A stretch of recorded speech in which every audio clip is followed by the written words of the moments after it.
तो विद्यार्थी मित्रों आज આપણે ભૂગોળનો જે પહેલો આપણે એકમ ચાલી ગયો છે એક એકમ છે નવમો એકમ જે આપણે ત્યાંથી ધોરણ 6 થી આપણે ભૂગોળની શરૂઆત થાય છે એના પહેલાના જે એકમ છે 1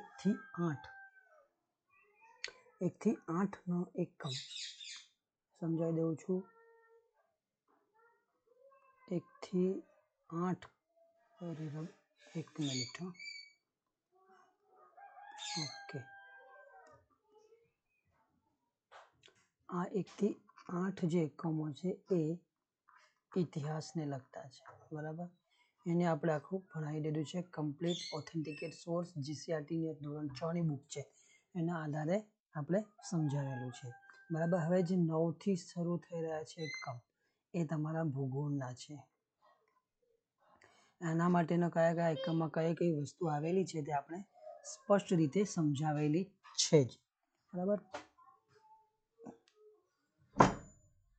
તો આપણે આજે જે 10મો એકમ એટલે કે ભૂગોળનો આપણો બીજો એકમ છે એને શરૂઆત કરવા જઈ રહ્યા છે હવે એ પોઈન્ટ 2 એક પોઈન્ટ બી આવે જો બાબત તમે કહેશો દર કમેન્ટ કરીને જણાવો છે કે ઇતિહાસના લેક્ચર તમને કેવા લાગ્યા એની પ્લેલિસ્ટ પણ હું તમને બનાવીને મૂકી દઈશ હવે ચાલુ કર્યા છે ભૂગોળનો જે પહેલો એકમ છે એટલે કે 9મો એકમ છે આપણું ઘર પૃથ્વી એમાં વિસ્તારથી બાબતો સમજાવેલી છે જો એમાં તમને કોઈ ક્વેરી હોય તો જરૂરથી કમેન્ટ કરવાનું ભૂલશો નહીં હવે જે શરૂઆત કરવા જઈ રહ્યા છે એ આપણો ભૂગોળની અંદર બેઝિક છે કોન્સેપ્ટ ક્લીન કરવાનું છે પૃથ્વીના આવરણો એ ધોરણ 6 ની પાઠ્યપુસ્તક છે એની અંદર 10મો એકમ છે અને આપણે ભૂગોળ માટે બીજો એકમ છે બરાબર આટલું ધ્યાન રાખવું તો ચાલો વધુ વાતો ન કરતા આપણે શરૂઆત કરીએ સાથે સાથે જે લોકોએ એકમ નથી જોયો જોઈ લેવું કારણ કે પૂર્વાપર સંદર્ભ અહીંયા લાગુ પડે છે પૂર્વાપર સંબંધ ન ખબર હોય તો કશું વાંધો નહીં પણ જે પાઠના બેઝિક છે એ તમને બેઝિક બીજા પાઠની અંદર પણ કેટલા કામ લાગતા હોય એને કહેવાય પૂર્વાપર સંબંધ બરાબર તો આટલી વસ્તુ ધ્યાન રાખવી છે એટલે જરૂરથી થોડો ઘણો વિડીયોને જોઈ લેવા શરૂ કરીએ જો આપણે પહેલું તમને કહ્યું હતું તે સૌર પરિવારમાં આવેલા પૃથ્વીની અજોડ એટલે કે હવે જે ગ્રહો કરી ગયા એમાંના ગ્રહોની અંદર આપણે છે આપણી પૃથ્વી વિશે અધ્યયન કરવાના છીએ જો સ્ટેપ બાય સ્ટેપ પાઠ્યપુસ્તકો બનાવેલા હોય એ જ પ્રમાણે ચાલતા હોય છે એટલે આપણે સમજીએ ને બરાબર તો એ રીતને આપણે સમજવાનો પ્રયત્ન કરવાનો છે અને ખાસ કરીને પાઠ્યપુસ્તકને જ પ્રાવધાન આપવું બીજા સોર્સોને આપશો તો ખબર પડશે નહીં હું તમને શા માટે જીસીઆરટી લઈને જ કરાવી રહ્યો છું કારણ કે આ ઓથેન્ટિકેટ સોર્સ છે અને એની પણ સ્ટેપ વાઇઝ આપણે સ્ટેપ બનાવવા પડતા નથી આ સ્ટેપ બનાવીને તૈયાર જ છે કે ભૂગોળના અહીંથી શરૂ થાય છે બરાબર તો આપણે પહેલું કહીએ 9મા એકમની અંદર સૌર પરિવાર વિશે ભણી ગયા એની અંદર ગ્રહોની કેટલા ગ્રહો છે 8 ગ્રહોની વાત કરી ગયા એની ડિટેલ ઉપગ્રહ પણ કેટલા છે એ પણ નક્ષત્રની વાત કરી ગયા આ બધું ઓવરવ્યૂ છે અને તમને ન હોય તો જરૂરથી વિડીયોને જોઈ લેવું પૃથ્વી એક ગ્રહ છે જેને અનુકૂળ તાપમાન પાણી હવા અને જીવન મળ્યું છે બરાબર આ એક માત્ર આપણો ગ્રહ છે પ્યારી પૃથ્વી આ પૃથ્વી માત્ર એક એવો ગ્રહ છે જેને અનુકૂળ તાપમાન પાણી હવા અને જીવન મળેલું છે પૃથ્વીને મળેલી અમૂલ્ય ભેટ બરાબર કયું તો એનું છે આવરણો બીજા ગ્રહો પર એનું બીજું શું છે બીજા ગ્રહો પર હજુ પાણી અને ઓક્સિજન પૂરતા પ્રમાણમાં હોવાના પુરાવા મળ્યા નથી આપણી પાસે પાણી હવા એમાં ઓક્સિજન બરાબર આ પણ ખૂબ મહત્વના છે આપણા વર્ગ 3, 1 અને 2 બધી જ એક્ઝામોમાં આ બેઝિક છે જે ખાસ કરીને વર્ગ 3 અને હમણાં હાઈકોર્ટ છે બેલી પટાવાળા બરાબર આમાં ખાસ બેઝિક તમને પૂછી શકે હવે જો વાત કરીએ આગળ હું તમને સાથે સાથે સમજાવીતા જતો રહ્યો છું જેથી કરીને કે તમે કોન્સેપ્ટ તમારો ક્લીન થાય બરાબર પછી તમે પાઠ્યપુસ્તકને જાતે પણ એક વખત વાંચશો એટલે તમારું શું રિવિઝન અને આ એક વિડીયો જોશો એટલે તમારું પાકું થઈ જતું હોય છે આ ફ્રી લેક્ચર છે કોઈનો ચાર્જ નથી તો મહેરબાની કરીને જરૂરથી વધુ લોકોને શેર કરો ઓક્સિજન સામાન્ય રીતે આપણે જાણીએ છીએ કે પૃથ્વી હવે જો પૃથ્વી તેના ઉદ્ભવ અને અગનગોળા સ્વરૂપે હતી પૃથ્વીના કે જે આના માટે થિયરી છે બરાબર અહીંયા સમજવું હોય તો તમારે 11-12નું ભૂગોળ જોવું પડે. તમે કહેશો તો તમને 11-12નું ભૂગોળ પણ હું કરાવી દઈશ. પૃથ્વી તેના ઉદ્ભવ સાથે અગનગોળા સ્વરૂપે છે. આના માટે કેટલીક ઘણી બધી થિયરી છે. ભૂગોળવેત્તાઓ જે થિયરી આપી છે એ ક્યાં છે? તો 11-12ની ભૂગોળમાં છે. આ અગનગોળાની ધીરે ધીરે ઠંડો પડતા કેટલાક તત્વો ક્રમશઃ પ્રવાહી અને ઘન સ્વરૂપમાં પરિવર્તિત થયા. એટલે કે અગનગોળા સ્વરૂપે પૃથ્વી પહેલા હતી. આ થિયરી છે. આ થિયરીના આધારે જેમ ઠંડો પડતો ગયો તેમાં પરિવર્તન થયું, એક પ્રવાહી અને ઘન સ્વરૂપમાં રૂપાંતર થયું. આમ પૃથ્વીની આસપાસ જે છે એ વાયુની રચના થઈ. પૃથ્વી સપાટી પર ખડક અને માટીનું આવરણ અસ્તિત્વમાં આવ્યું અને આ આવરણ વિશાળ ખડકો ખાડાઓમાં પાણી ભરાતા મહાસાગરો બન્યા અને પૃથ્વી ચોક્કસ સ્વરૂપની રચના થઈ. એના પાછળ થિયરી છે. આ એક થિયરી આપણને આપી છે, સામાન્ય થિયરી છે કે ભાઈ પહેલા અગનગોળા સ્વરૂપે હતું. અગનગોળો એ ઠંડો પડતા એના કેટલા ઘન, પ્રવાહી અને વાયુ આ બધા સ્વરૂપની રચના થઈ. આ 3 સ્વરૂપોની રચના થઈ અને ધીમે ધીમે જ્યાં વાયુ અને પૃથ્વીના સપાટીના ખડકોનું એક આવરણ અસ્તિત્વમાં, જેને આપણે ડિટેલમાં ભરવાના છે. આ આવરણની વિશાળમાં જે વિશાળ ખાડા હતા એમાં પાણી ભરાય એટલે મહાસાગર બની ગયા અને જે ઊંચાવાળા પ્રદેશ હતા ઘન, એને શું કહે? એ પર્વત, પહાડ ગણવામાં આવ્યા. અને આપણે ઘન સ્વરૂપે, બરાબર, તે આવરણો હવે આપણે જોવાના છીએ. તો પૃથ્વીના આવરણોની વાત કરીએ. પૃથ્વીના 4 મુખ્ય આવરણો છે. એમાં છે મૃદાવરણ, જલાવરણ, વાતાવરણ અને જીવાવરણ. ઘણા પાઠ્યપુસ્તકો જે મૃદાવરણ, જલાવરણ, વાતાવરણ, જીવાવરણમાં બધાના કન્ફ્યુઝન ઘણું રહેતું હોય છે, બરાબર, તે પણ સમજીશું. હવે આપણે શરૂઆત કરવાની છે મૃદાવરણ, જેને અંગ્રેજીમાં કહે છે લિથોસ્ફિયર. આ પણ એટલું જ મહત્વનું છે સમજવા માટે. પૃથ્વી ઉપરનો પોપડો, પૃથ્વીની જે ઉપરના સ્તર છે એ માટી અને ઘન પદાર્થોનું બનેલું છે. આ બધાને યાદ રહે. ઉપરનો જે પડ છે આ મૃદા, અને મૃદા શબ્દનો અર્થ થાય છે માટી. માટીવાળો જે ભાગ છે ઉપરનો એને આપણે મૃદાવરણ કહીએ, એવું આપણી સામાન્ય ભાષા. પોપડના ઉપલાના ભાગને મૃદાવરણ કહીશું. આ થઈ આપણી, જેને આપણે યાદ રાખી શકીએ સરળતાથી. આ આવરણ એટલે કે મૃદાવરણમાં ખડક અને ઘન પદાર્થોનું બનેલું હોવાથી તેને આપણે શું કહીએ? ખડકા આવરણ પણ કહે છે ને ઘન આવરણ. એટલે કે મૃદાવરણના કુલ 3 નામ થઈ ગયા, બરાબર. એને ખડકા આવરણ પણ કહેવામાં આવે છે અને ઘન આવરણ પણ. આ ખાસ યાદ રાખવું. વિસ્તાર અને બંધારણ શું છે? આ મૃદાવરણનો જે વિસ્તાર છે ક્યાં સુધી છે અને એ બંધારણ એટલે કે એમાં કયું તત્વ સામેલ છે એ મહત્વનું છે. જો વિસ્તારને સમજીએ તો પૃથ્વીનો ઉપરનો પોપડો છે એ લગભગ 64 કિલોમીટર 100 કિલોમીટર જેટલો જાડો છે. એટલે 1 થી લઈને 64 અથવા તો 100 સુધી આનો જાડાઈ હોઈ શકે છે. આ પોપડાની અંદર એટલે કે મૃદાવરણની અંદર મુખ્ય તત્વ એલ્યુમિનિયમ છે અને સિલિકા જેવા હલકા તત્વો રહેલા છે.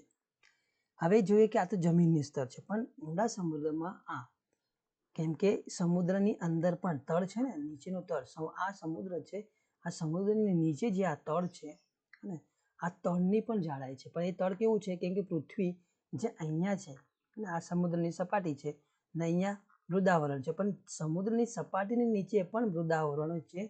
તે કેવું હશે? કેમ કે આ જાડું છે, એટલું સુધી એનું આવરણ અહીંયા નથી. તો અહીંયા શું છે? આ ઉપરનો ભાગ પાણી છે, તો અહીંયાથી મૃદાવરણ શરૂ થાય. એટલે કે મતલબ આટલી જાડાઈ એની ઓછી થઈ ગઈ. એટલે અહીંયાનો જે પોપડો છે કેવો હોવાનો? પાતળો હોવાનો, બરાબર. પૃથ્વી સપાટીના આશરે 29% જેટલો ભાગ મૃદાવરણ રોકે. આ 29% ભાગની અંદર જ પર્વતો, ઉચ્ચ પ્રદેશ, મેદાન વગેરેનો સમાવેશ થતો હોય છે. મૃદાવરણની સપાટીની જેમ જેમ ઊંડે જઈએ, આ મૃદાવરણ એટલે કે જમીન સ્તરનાથી જમીનની ઊંડાણ એટલે કે જમીનના પોપડાથી નીચેની તરફ જેમ આપણે જોઈશું તેમ તાપમાનમાં વધારો થાય છે. એટલે કે અહીંયા જે ઉપર તાપમાન છે એના કરતાં નીચેનું તાપમાન વધુ થાય છે.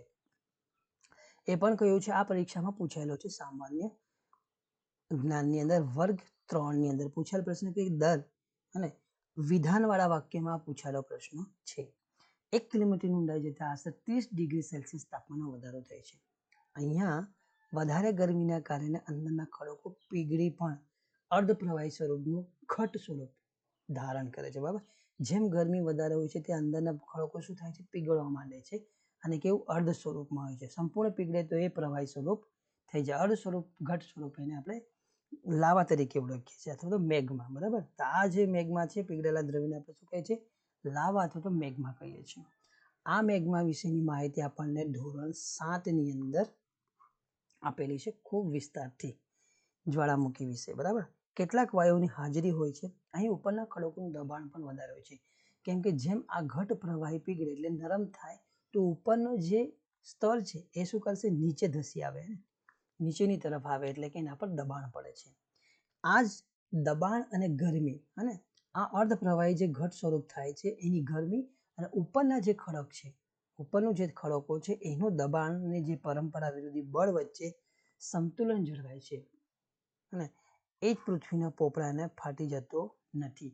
એટલે કે જ્યારે આ ગરમીના કારણે કહ્યું ને 1 કિલોમીટર નીચે જતા કેટલું 30 ડિગ્રી સેલ્સિયસ તાપમાન વધે, ને જો આ 30 ડિગ્રી સેલ્સિયસ તાપમાન વધતા અંદર રહેલા ખડકો જો પીગળવાની પ્રક્રિયા ઓછી હોય, એના પર એટલું દબાણ નહીં આવતું હોય, તો શું થશે કે પૃથ્વીનો પોપડો છે ઉપરનો એ પોપડો સંતુલન જાળવી શકે, અને સંતુલન ન જાળવે તો એ કયું સ્વરૂપ ધારણ કરે? એ સ્વરૂપ ધારણ કરે જ્વાળામુખીનું, બરાબર. આ થયું કોન્સેપ્ટ આપણો સમજમાં આવી રહ્યો હશે.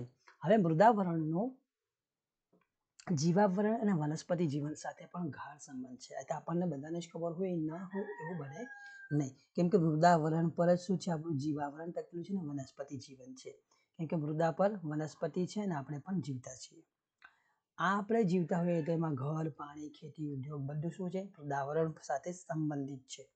મૃદાવરણમાંથી આપણે પાછા શું મેળવ્યું છે? ખનિજ, ખનિજ તેલ. ખેતી કરતા વિવિધ પાકોનું ઉત્પાદન પણ આ મૃદાવરણ પર લઈએ. મેદાન પ્રદેશમાં વિવિધ ઉદ્યોગ ધંધા છે, બીજી આર્થિક પ્રવૃત્તિઓ પણ આપણે કરતા હોઈએ છીએ. પર્વતની વાત કરીએ તો પર્વત પ્રદેશોમાં જંગલો મૃદાવરણને આભારી છે. એમ કહી શકાય કે આહારથી માંડીને આવાસ અને આપણા અસ્તિત્વનો પાયો એટલે શું? મૃદાવરણ. તો મૃદાવરણને આપણે વાત અહીંયા સમજાઈ ગઈ હશે. હવે આપણે નેક્સ્ટ આવરણ પર જઈએ છીએ, જલાવરણ, જેને હાઇડ્રોસ્ફિયર પણ કહેવામાં આવે છે. પૃથ્વી સપાટી પર ભૂમિ પ્રદેશ કરતાં પાણીના વિસ્તારમાં પ્રમાણ વધારે છે. એટલે કે ભૂમિ કેટલી છે? 29% છે. તો બાકીનો જેટલો ભાગ છે શું છે? જલાવરણ છે. 29% મૃદાવરણ છે, તો બાકીનું એ થયું તમારું 70% જેટલું શું થયું? જલાવરણ. પૃથ્વી સપાટીનો વિસ્તાર પાણીથી ઘેરાયેલો છે, જેને આપણે શું કહીએ છીએ? જલાવરણ તરીકે ઓળખાય છે. લગભગ પૃથ્વી સપાટીનો લગભગ 71 જેટલો વિસ્તાર જલાવરણથી ભરાયેલો છે. પૃથ્વી સપાટીના આ વિસ્તાર, હવે આ 71% છે એનાથી વધશે. 71%નું જે જલાવરણ છે, હવે એનું પ્રમાણ વધવાનું શક્યતાઓ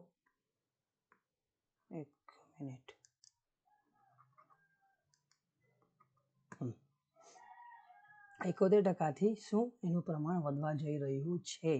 કારણ આપણું ક્લાઇમેટ ચેન્જ. તો આપણે એક પણ મુદ્દો થઈ ગયો ક્લાઇમેટ ચેન્જ. પર્યાવરણમાં જે પરિસ્થિતિ બદલાઈ રહી છે એ આ જલાવરણની જે વિસ્તાર છે એમાં વધારો કરશે.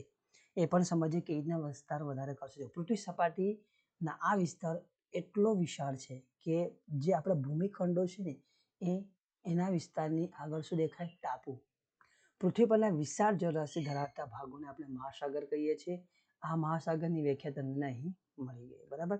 હવે સાગર અને મહાસાગર આ બંનેનો કોન્સેપ્ટ તમારા ધોરણ 7 ની અંદર ચોખ્ખું એટલે ક્લીન થશે, એટલે ક્લેરિટી આવી જાય. મહાસાગરોની ક્રમશઃ વાત કરીએ તો સૌથી મોટું પેસિફિક છે, એટલાન્ટિક છે, હિન્દ અને આર્કટિક. જીસીઆરટી કરવાનું ખાસ તમારું મહત્વ જો સમજાવું છું. પેસિફિક, એટલાન્ટિક, હિન્દ અને આર્કટિક. સૌથી મોટો મહાસાગર પેસિફિક, ત્યાર પછી એટલાન્ટિક, ત્યાર પછી હિન્દ અને ત્યાર પછી આર્કટિક મહાસાગર તરીકે જાણીતા છે. પૃથ્વી પરના મહાસાગર ખૂબ વિશાળ ઊંડા છે. આ જે મહાસાગરો છે એ તળિયે એટલે જેની સપાટી છે સાગરની સપાટીથી બી તળિયાની નીચે જે ખીણો આવેલ છે એ પણ કેટલી 10 થી 11 કિલોમીટર જેટલી વિશાળ અને ઊંડી છે. આ મહાસાગરની તળિયે પણ પૃથ્વી સપાટી જેવા ભૂમિ સ્વરૂપો આવેલા છે. એટલે કે ત્યાં પણ ઉચ્ચ પ્રદેશ છે અને પર્વતો પણ છે. ક્યાં? મહાસાગરના તળિયેની સપાટી પર. પૃથ્વી પર જે પાણી છે તેમાંનું 97% સમુદ્રનું છે. 97% તમારું જે પાણી છે એ સમુદ્રનું છે, બાકીના રહ્યા 98, 99, 100, 3%, બરાબર. 3%ની અંદર જેમાં 2.97 જેટલો 2.97% જેટલો ભાગ તમારો ક્યાં છે પાણીમાં? બરફ સ્વરૂપે ધ્રુવ પર. બંને ધ્રુવ છે કયા? આર્કટિક અને એન્ટાર્કટિક. ઉત્તર ધ્રુવ જેને આપણે ઓળખીએ છીએ ઉત્તર ધ્રુવ અને દક્ષિણ ધ્રુવ. આર્કટિક અને એન્ટાર્કટિકની પણ વ્યાખ્યા તમને મેં ધોરણ 6નો આ જ પાઠ્યપુસ્તકના એકમ 9 યુનિટ 9ની અંદર સમજાવ્યું છે. જે પાણી પૃથ્વીના પેટાળમાં છે, સરોવર અને નદીના સ્વરૂપે વહે છે, તે પ્રમાણ ખૂબ ઓછું છે, એટલે કે આ પ્રમાણ 0.3% જેટલું છે. પૃથ્વી પર રહેતા જીવો વનસ્પતિને પાણી વિના ચાલતું નથી. આ છે તમારું કયું? જલાવરણનું મહત્વ. કારણ કે પાણી ખોરાક સાથે મળે કે હવામાંથી કોઈ પણ સ્વરૂપે મળે, ભેજ સ્વરૂપે પણ મળે છે. જલાવરણનું અસ્તિત્વ એટલે જ સજીવ સૃષ્ટિનું અસ્તિત્વ શક્ય છે. પૃથ્વી પર વરસાદનો મોટો ભાગ ક્યાં? સમુદ્રના ભેજમાંથી તૈયાર થઈને આવે છે. એ આપણે સૌ જાણીએ છીએ, સમુદ્ર ગરમ થાય અને પાણી વરાળ બાષ્પ બનીને વાદળ બનીને આપણે વરસાદ થાય છે. આપણે જળચક્ર ધોરણ 6 લગભગ ધોરણ 6 કે 7નું વિજ્ઞાન છે, બરાબર. જળચક્રનો કોન્સેપ્ટ આવે છે. પાણીમાંથી મીઠું મેળવીએ છીએ, તેને તળિયે આપણને શું મળે છે? સમુદ્રના તળિયેથી મેંગનીઝ, લોખંડ, ક્લાય જેવા ખનિજ તત્વો પણ મળે છે. સમુદ્ર પ્રોટીન યુક્ત આહાર ભંડાર છે. ખાસ ધ્યાન રાખજો, સમુદ્ર એ પ્રોટીન યુક્ત આહાર ભંડાર છે. વિધાનવાળા વાક્યમાં પૂછાય છે. મહાસાગરોના મોજા પ્રવાહ અને ભરતીમાં પ્રચંડ શક્તિ રહેલી છે, બરાબર. ભરતીથી આપણે શું? વિદ્યુત મોજાના પ્રવાહમાંથી શું? વિદ્યુત મેળવવાની ટેકનોલોજી વિકસિત થઈ ચૂકી છે. વિદ્યુત શક્તિ મેળવી શકીએ છીએ. મહાસાગરો જળ પરિવહનના, આ મહાસાગરોથી આપણે શું? જળમાર્ગ. તેના લીધે શું થયું હતું? જળમાર્ગ શોધવા વાસ્કો દી ગામા ગયો તો તેને શું? ભારત આવવાનો માર્ગ શોધ્યો. ક્યાં? એ જળમાર્ગે શોધ્યો. વિવિધ દેશોના વેપારમાં પણ જળમાર્ગો વધારે અનુકૂળ રહ્યા છે. હવે આપણે છે નેક્સ્ટ છે ત્રીજું આવરણ છે વાતાવરણ, એટમોસ્ફિયર કહીએ છીએ. વાતાવરણમાં ઘણા બધા પ્રકાર હોય છે, જેમાં સામાજિક, આર્થિક, સાંસ્કૃતિક, બરાબર. પણ આપણે જે વાત કરવાના છે ભૌતિક ભૂગોળની વાત કરી રહ્યા છે. આર્થિક, સામાજિક એ બધા ક્યાં? સામાજિક, સાંસ્કૃતિક ભૂગોળ ક્યાં આવશે? સામાજિક ભૂગોળમાં એ બધા વાતાવરણ ત્યાંના પ્રકારમાં આવે. પૃથ્વીની ચારે બાજુ જે વીંટળાયેલું લગભગ 800 થી 1000 કિલોમીટરની ઊંચાઈ સુધીના વિવિધ વાયુઓને આપણે શું કહે છે? વાતાવરણ. પૃથ્વી સપાટીથી આજુબાજુ 800 થી 1000 કિલોમીટર સુધીના વિસ્તારને આપણે શું કહીશું? વાતાવરણ. એટલે ઉપરની તરફ, બરાબર. પૃથ્વી સપાટીથી ઉપરની તરફ જાય છે 800 થી 1000 કિલોમીટર સુધીનું આવરણ ઊંચાઈને આપણે શું કહીશું? વાતાવરણ. વાતાવરણને આપણે નરી આંખે જોઈ શકતા નથી. વાતાવરણમાં વિવિધ વાયુ, પાણીની વરાળ, ધૂળ, રજકણો, ઉલ્કા, ક્ષારકણ અને સૂક્ષ્મજીવો ભરેલા હોય છે. આ વાતાવરણનો પ્રશ્ન આપણા જુનિયર ક્લાર્કમાં ધ્યાન હોય, જે પેપર ફૂટી ગયું હતું, તેમાં પૂછાયેલું હતું કે ભાઈ વાયુ, પાણીની વરાળ, ધૂળના રજકણો, વાતાવરણમાં કોનો સમાવેશ થતો થાય છે? એમાં વરાળનો સમાવેશ થાય ખરો કે નહીં? એમાં કન્ફ્યુઝ હતા. 4 ઓપ્શન હતા: વાયુ, પાણીની વરાળ, ધૂળ અને રજકણો હતા. આટલા ઓપ્શન હતા. તેમાં પાણીની વરાળની અંદર બધાને કન્ફ્યુઝ હતું, કેમ કે પાણીની વરાળ ગરમ અને આ નહીં આપ્યું હતું, પણ વરાળ આપ્યું હતું. કન્ફ્યુઝ એવું થયું કે એ તો આપણે વરાળ ક્યાંથી બને? પાણીને ઉકાળી અને વરાળ બને. તો આમાં પણ કન્ફ્યુઝન થયું, એટલે કેટલાય કે વરાળ નહીં આવે એવું પણ ટીક કર્યું હતું. વાતાવરણ રંગ, ગંધ, સ્વાદ રહિત હોય છે, તેમજ પારદર્શક પણ હોય છે. આનું લક્ષણ છે. વાતાવરણમાં વાયુ, પ્રવાહી અને ઘન તત્વોનો સમાવેશ થાય છે. આ તમારું બીજું વિધાન, કે વાતાવરણની અંદર વાયુ, પ્રવાહી અને ઘન તત્વોનો સમાવેશ થાય છે. બીજું કે વાતાવરણ રંગ કે ગંધ સ્વાદ રહિત છે. ત્રીજું વિધાન પારદર્શક હોય. તમને ઓપ્શન આપે કે બંને વિધાન, માત્ર ત્રીજું વિધાન સાચું, માત્ર 2 વિધાન સાચું, કે બધા 1, 2 અને 3 વિધાન સાચા. તો આપણને ખબર છે કે સ્વાદ રહિત હોય છે, રંગ અને ગંધ વિહીન વાતાવરણ હોય છે, અને પારદર્શક હોય છે. ત્રીજું કે 3 કેવા? વાતાવરણમાં વાયુ, પ્રવાહી અને ઘન. ખાસ કરીને અહીંયા કન્ફ્યુઝ થશે કે ઘન, વાતાવરણની અંદર ઘન કેવી રીતના આવી શકે? તો આપણો જવાબ છે અહીંયા કે ઉલ્કા, ક્ષારકણ અને સૂક્ષ્મજીવો. બરાબર. કણ સ્વરૂપે છે, ને કણ સ્વરૂપે કેવું છે? ઘન તત્વનું સ્વરૂપ છે. બરાબર. તો ખાસ ધ્યાન રાખો. તેમાં આવેલા વિવિધ વાયુઓમાં nitrogen, oxygen, argon, carbon dioxide, ozone વગેરે મુખ્ય વાયુ છે. વાતાવરણની અંદર રહેલા મુખ્ય વાયુનું આ લિસ્ટ છે. પૃથ્વીની સપાટી પર નજીકનું વાતાવરણ એક કેવું હોય છે? ઘટ હોય છે. જેમ તમે પૃથ્વી સપાટીથી ઉપરની તરફ જેમ જાઓ છો તેમ વાતાવરણ કેવું થશે? પતળું.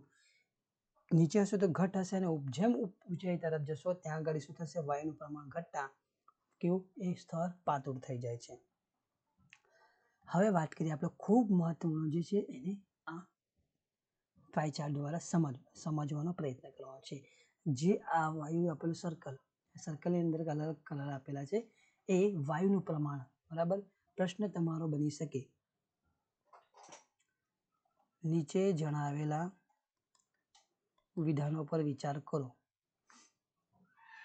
તમને આપી દે કે ભાઈ કયા વાયુનું પ્રમાણ સૌથી વધુ છે એને ચડતા ક્રમથી ઉતરતા ક્રમમાં ગોઠવો. એટલે કે નાઇટ્રોજનનું પ્રમાણ 78.03% છે, ઓક્સિજનનું 20.99% છે અને ઓર્ગન વાતાવરણમાં 0.94% છે, કાર્બન ડાયોક્સાઇડ 0.03% છે અને અન્ય વાયુ 0.01% વાતાવરણમાં રહેલું છે. તો તમારે ચડતા ક્રમ ઉતરતા ક્રમમાં એટલે કે સૌથી વધુ કોનું? તો નાઇટ્રોજન આવશે પહેલા, બીજા ક્રમ પર આવશે ઓક્સિજન, ત્રીજા નંબર પર આવશે ઓર્ગન અને ચોથા નંબર પર આવશે કાર્બન ડાયોક્સાઇડ. બરાબર. તો આ રીતના પ્રશ્ન પૂછાઈ શકે એ પણ મેં તમને સમજાવ્યું. પૃથ્વી સપાટીથી જેમ ઊંચે જઈએ તેમ વાતાવરણના મોટા ભાગના વાયુનું પ્રમાણ ઘટતું જાય છે. હવે જેમ ઊંચાઈ પર જઈએ તેમ તેમ વાયુનું પ્રમાણ, આ ઉપર જે મુખ્ય વાયુ છે એમાં બધા વાયુ તો છે જ, પણ કેટલાક એમાંના આ ઉપરના જે મુખ્ય વાયુ છે એમાંના કેટલાક વાયુ કેટલીક સપાટીઓનું પ્રમાણ એનું ઓછું થશે. ઉદાહરણ તરીકે સમજવાનો પ્રયત્ન કરીએ તો કાર્બન ડાયોક્સાઇડ વાયુ ભારે હોવાથી એ હવાના નીચલા સ્તરમાં રહેશે, એટલે કે પૃથ્વી સપાટીના ઉપરના પડમાં હશે.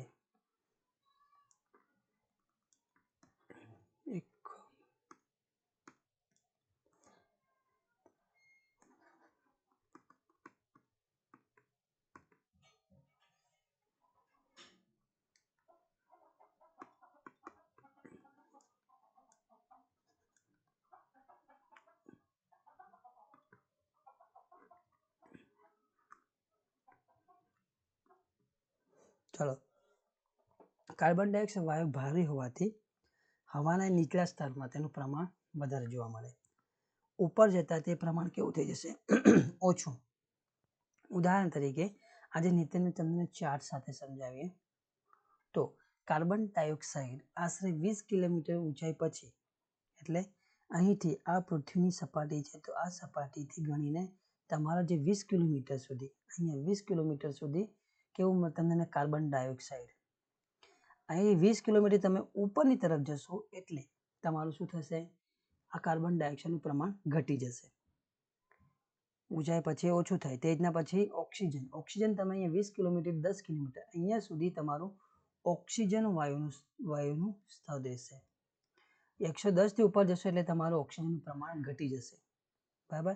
અને ત્યાંથી તમારું જે નાઇટ્રોજન વાયુ છે એ 110 થી ઉપર, એટલે કે અહીંથી 130 થી ઉપર તમારું નાઇટ્રોજન પ્રમાણ ઘટે અને એની ઉપરથી તમને મળશે માત્ર હાઇડ્રોજન અને હિલિયમ જેવા હલકા વાયુનું પ્રમાણ. તેવી રીતના તમે જ્યારે ઉપરથી અવકાશમાંથી નીચેની તરફ આવો છો, ઉપરથી નીચેની તરફ આવશો તો પ્રશ્ન તમારા બને કેવી રીતના તે જોજો. કાર્બન ડાયોક્સાઇડનું પ્રમાણ પહેલા આવશે? ના, પહેલા હાઇડ્રોજન અને હિલિયમનું સ્તર આવશે. કેટલું? તે 130 ની ઉપર છે. જેમ નીચે આવશો એટલે 130 થી 110 ની અંદર તમને શું જોવા મળશે? તમારો આ નાઇટ્રોજન હોય. એનાથી નીચે આવશો એટલે તમને ઓક્સિજન 110 થી 120 સુધી, અને 20 થી નીચે તમને કાર્બન ડાયોક્સાઇડ. બરાબર. આ ખાસ બે રીતના પૂછી શકે. આ જે ઉપર છે એ જ છે સમજાવ્યું છે. એની અંદર વાતાવરણમાં ઓઝોન વાયુનું પ્રમાણ ખૂબ ઓછું હોય છે. વાયુ એ સૂર્યના કેવા જલદ પારજાંબલી કિરણોનું શોષણ કરે છે અને પૃથ્વીને પ્રચંડ ગરમીથી બચાવે છે. હવે તમને કે વાયુ મુખ્યત્વે વહેલી સવારે ખુલ્લા મેદાનમાં અને સમુદ્ર કિનારે હવાનું પ્રમાણ વધારે હોય છે. ઓઝોન વાયુ એ સ્વાસ્થ્યવર્ધક હોવાથી લોકો આવા સ્થળે વહેલી સવારે ચાલવાનું ફરવા જતા હોય છે. હવે તમારા માટે વિચારવાનો પ્રશ્ન મૂક્યો છે કે પર્વતારોહક પર્વત ચડતી વખતે સાથે ઓક્સિજનના બાટલા શા માટે લઈએ? પહેલા જ આપણે ઉપર સમજી ગયા કે જેમ જેમ ઊંચાઈના તરફ જશું તેમ તેમ શું થશે? પ્રમાણ ઘટતું જશે. આવ્યું તમને સમજાય કે પૃથ્વીની સપાટી જેમ ઊંચે જઈએ તેમ વાતાવરણના મોટા ભાગના વાયુનું પ્રમાણ ઘટે છે. એટલે કે પર્વત ઊંચા હોય છે તો પર્વતની તમે ચઢાઈ કરો છો તેમ તેમ ઊંચાઈ પર જાવ એટલે શું થશે? વાયુનું પ્રમાણ ઘટશે. એટલે તમારે શું કરવું પડે? ઓક્સિજનના બાટલા સાથે લઈ જવા પડે. કેમ કે જેમ ઊંચાઈ જેમ તેમ શરીરની શક્તિનું પ્રમાણ કેવું? શક્તિ એનર્જી વધારે વપરાતી હોય છે. એટલે તમને શું શ્વાસ લેવામાં તકલીફ થાય એટલે શું કરવું પડે? તમારે ઓક્સિજન રાખવા પડે. બાબત એ વિધાન તમને સમજાઈ ગયું. હવે વાતાવરણમાં રહેલા વિવિધ રજકણોની લીધે પૃથ્વી પર સૂર્યપ્રકાશ રજકણો લીધે શું થાય છે? સૂર્યપ્રકાશ ફેલાતો હોય છે. તેનાથી એક કે ધારું કે અજવાળું કે અંધારું થતું નથી. સૂર્યોદયના પહેલાના સમયને ઉષાકાળ કહેવામાં, સૂર્યાસ્ત પછીના સમયને સંધ્યાકાળ. એટલે ઉષાકાળ અને સંધ્યાકાળમાં બી તમારે ખાસ ધ્યાન રાખવું. અને રાત્રિ અને દિવસ આમાં પણ અંતર છે. આકાશી રંગ અને રજકણોને આભારી છે. રજકણો દ્વારા પ્રકાશનું કિરણોનું પરાવર્તન થાય છે. આપણને સૂર્યપ્રકાશ પણ મળે છે. વાતાવરણના માધ્યમથી અવાજ સાંભળી શકાય છે. અવાજ અને પ્રકાશના મોજા વાતાવરણમાં પરાવર્તન પામી પૃથ્વી સપાટી પર પાછા ફરે છે. વાતાવરણનું કેટલું મહત્વ છે જુઓ. આ જ વાતાવરણના આધારે આપણે શું સાંભળીએ છીએ? આ માધ્યમથી અવાજ સાંભળી શકીએ. અવાજ અને પ્રકાશના મોજા એ શું કરે છે? અવાજ અને પ્રકાશના મોજા વાતાવરણમાં પરાવર્તન પામીને પાછા ક્યાં? પૃથ્વી સપાટી પર જ આવતા છે. તેના ઉપયોગથી આપણે શું? રેડિયો અને દૂરદર્શનનું આજે નેટવર્ક ચાલી રહ્યું છે એ એના આભારી છે. વાતાવરણ સાથે ઘર્ષણથી ઉલ્કા જેવા અવકાશી પદાર્થો સળગી ઉઠે છે અને નાશ પામે. હવે પેલું આપણે ઉપરથી સમજાય ને, ઉપરથી એસ્ટ્રો જે ઉલ્કાઓ પડે એ ઉપરથી જ્યાં સુધી આવે કાર્બન ડાયોક્સાઇડ પહેલાં નાઇટ્રોજન, તો એ વાતાવરણમાં જેવા પ્રવેશે છે ત્યાં શું થાય છે? ગરમીની સાથે ઘર્ષણ થાય એટલે ઉપર જ નાશ પામે છે. ખાસ કરીને કયું? 110 થી લઈને 20 સુધીના જે ઓક્સિજનનું સ્તર છે ત્યાં મોટા ભાગે બધી ઉલ્કા સળગીને પૂરી થઈ જતી હોય છે. આમ વાતાવરણ પૃથ્વી માટે કુદરતી ઢાલની ગરજ સારે છે. એ પણ વાત સાચી છે. તો કઈ રીતના? એ તમારે ઉપર પુરવાર થઈ ચૂક્યું છે. હવે વાત છે અંતિમ આવરણ છે જીવાવરણ. જો વિદ્યાર્થી મિત્રો તમને જરૂરથી વિડીયો ગમી રહ્યો હોય તો જરૂરથી લાઈક કરો, શેર કરો, સબસ્ક્રાઈબ કરવાનું ભૂલશો નહીં. અને વધુમાં વધુ લોકો સાથે શેર કરો. જીવાવરણ. મૃદાવરણની વાત કરીએ તો જીવાવરણની અંદર કયા કયાને બાયોસ્ફિયર કહેવામાં આવે? મૃદાવરણ, વાતાવરણ અને જલાવરણ. જે ભાગમાં જીવસૃષ્ટિ વ્યાપેલ છે તેને આપણે શું કહીશું? જીવાવરણ. કારણ કે જીવાવરણની અંદર મૃદાવરણ આવે, વાતાવરણ આવે અને જલાવરણ. આ તમામ આવરણનો સમાવેશ એ જીવાવરણમાં થાય. સૌર પરિવારમાં પૃથ્વી માત્ર એક એવો ગ્રહ છે જેને જીવાવરણ મળેલું છે. એટલે કે અહીંયા જીવસૃષ્ટિ છે. જીવસૃષ્ટિમાં માનવી, વનસ્પતિ, પ્રાણી આ બધાનો સમાવેશ થઈ જાય. સજીવો ખોરાક જીવાવરણમાંથી મળે. વાતાવરણ સજીવ માનવ જગતને વૈવિધ્યપૂર્ણ ખોરાક કાચો માલ પૂરો પાડે છે. અને આ જ રેણુઓ માટે માનવ જીવનના અસ્તિત્વ અને નિર્વાહ માટે જીવાવરણ ખૂબ મહત્વનું છે. બરાબર છે. તો આપણે અહીંયા આગળ આપણે એકમ છે પૂરો થાય છે. બરાબર. તો આ યુનિટ 10 પૂરો થાય છે. ફરી નવા વિડીયો સાથે મળીશું, પણ ખાસ કરીને કમેન્ટ કરવાનું ભૂલશો નહીં જેથી કરીને મને ઉત્સાહ વધે. બરાબર છે.